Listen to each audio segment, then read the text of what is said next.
I want to welcome you to Late Night with Yaya Diamond, also Dream Chasers Radio, and we're in conjunction with so many different amazing partners. I want to thank you guys so much for tuning in. Today we have the this just remarkable vocalist. I've followed her career since I could, Miss Angie Stone. I mean, in the 90s, she had her very first hit single, Funk You Up, and it was on the charts. It established her as a reckoning force in the music industry, and she's gone on to work with Alicia Keys and D'Angelo and Mary J. And I mean, come on now. I mean, I'm just excited to have her here. Thank you so much, Miss Angie Stone, for being on the show with us today. Thank you so much for having me. And Funk You Up came out in 1979. 1979. Oh my goodness, they got this all wrong. Oh my gosh. Wow. It's okay. Sequence was the first hip hop group to release a gold record, make a record, and to open the door for female hip hoppers around the world. That is amazing. Wow, that is amazing. Oh my gosh. Thank you. I think that, when you have such an amazing career, it's just so remarkable. You don't even believe it. I mean, what do you think about your career today? I mean, you look back on it and what do you say? Well, when I look back on it, it doesn't seem that long ago to me, but when you really look at it, it has really been a long time that God has kept me in the forefront of Angie Stone, of myself, because, to start out as Angie B, in a rap group, to prepare myself to an R&B singer, songwriter, a producer, to where I have a mentorship for other artists that are up and coming, is a blessing. And it's certainly, what has kept me going throughout these 40 plus years. Yes, definitely. Back in 1979, I was 8. I was 1970. You were just a baby. I was a baby. Yeah.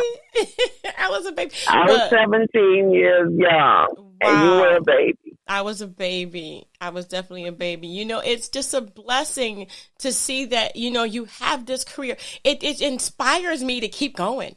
Oh, yeah. Come on. I mean, you're such an inspiration. What do you tell people when they say, hey, what did it take for you to do this? What was it? Was it a trick? What was it? Who was it? Well, you know what? I'm a Sagittarius hate to flop. We hate to fail. So every time I met a roadblock over the years, I was determined to run that race like a hurdler. You've got to get over that hurdle. Mm-hmm. So no matter what, I would stop and start again if need be until I got it right. Whenever I felt myself needing a break, if I wasn't singing, I was trying my hand at acting. Mm. If I wasn't acting, I was trying my hand at rapping. If I wasn't rapping, I was trying my hand at writing. Mm-hmm. If I wasn't writing, I was trying my hand at producing. I never let any grass grow under my feet because I always challenged myself to do even better. So I made a promise to myself that my greatest competition was myself. I was always in competition with me and no one else because I never wanted it to be about me putting myself above or ahead of anyone else but Angie. Mm-hmm. So, I wasn't concerned about who had the hit today. My main concern was making sure that I had what I needed to make my new song greater than my old song. Yeah, definitely. Wow.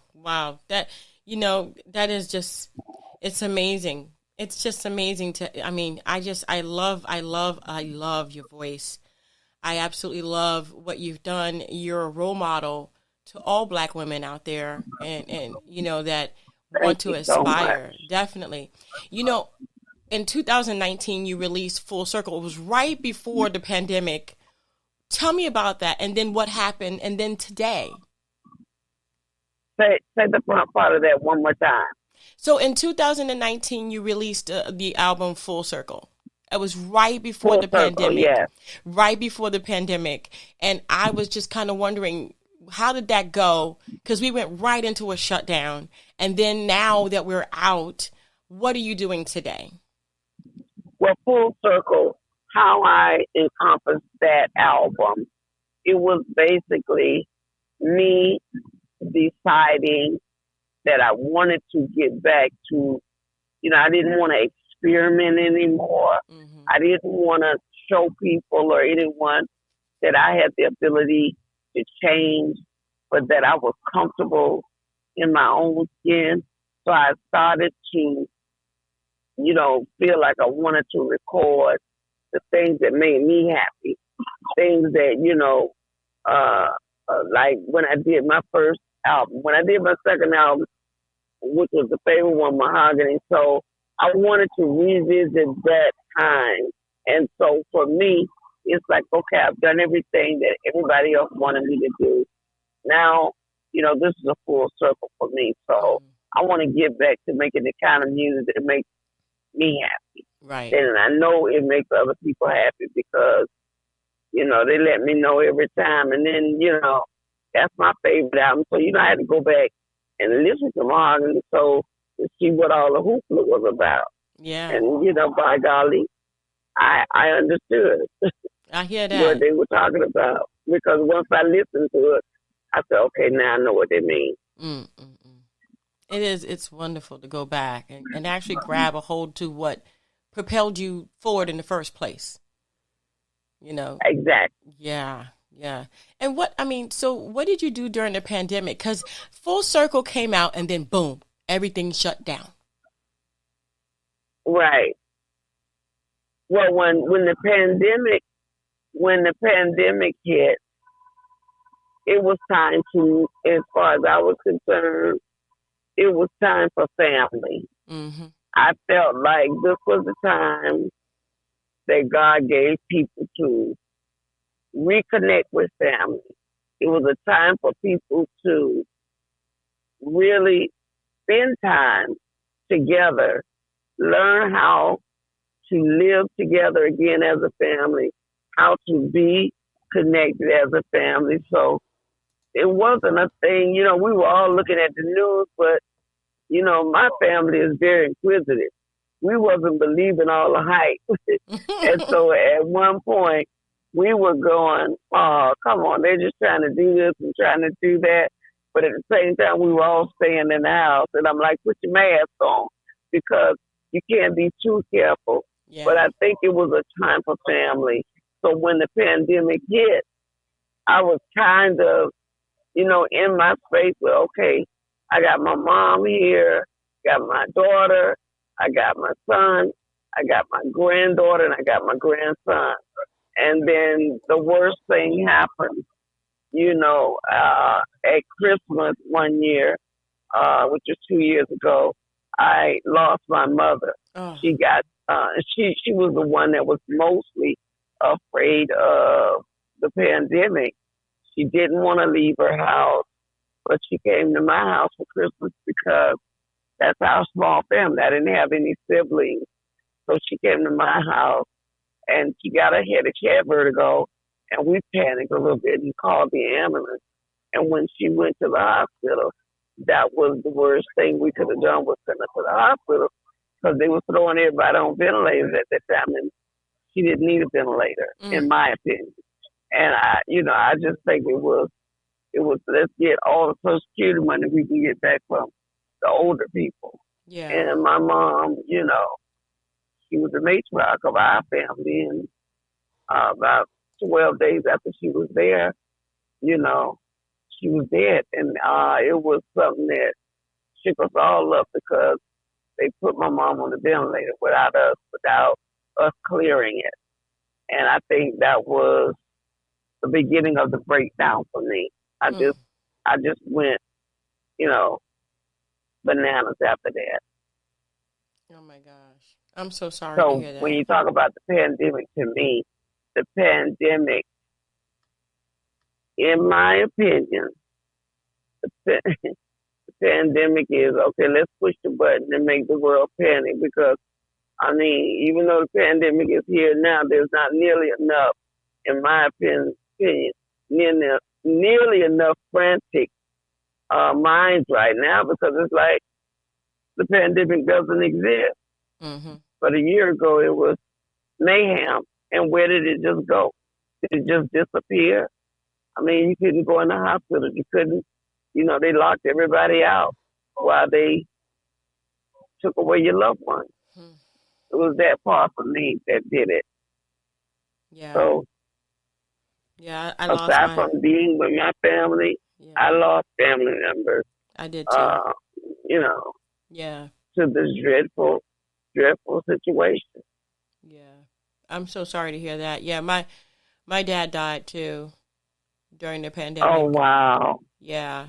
And that I know that feeling is horrible because my dad died first and then my mom died. So now I'm the matriarch. Yeah. Yeah. And so, oh my goodness, I'm so sorry to hear that.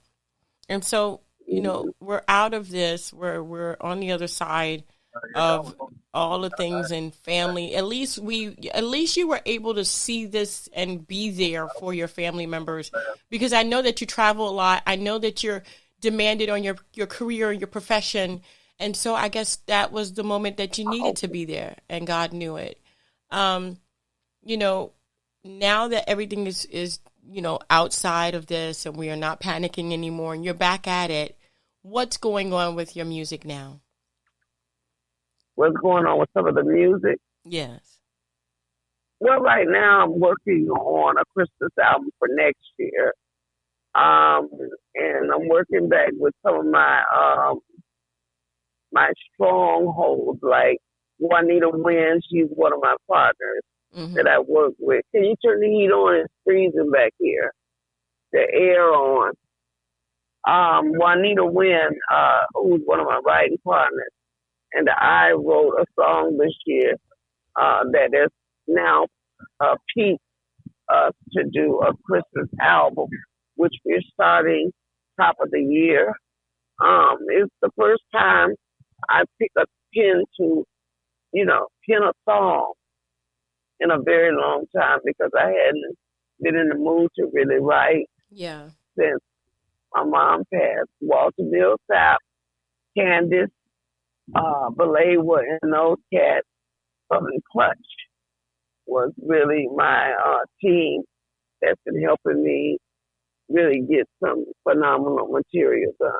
But now I'm back. I'm back in the saddle to write, so I'm excited about that. Yeah.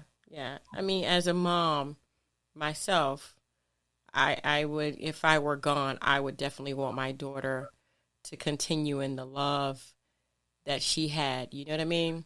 And in losing a parent, because that's what happened to me as well. My dad told me, "Don't you dare stop."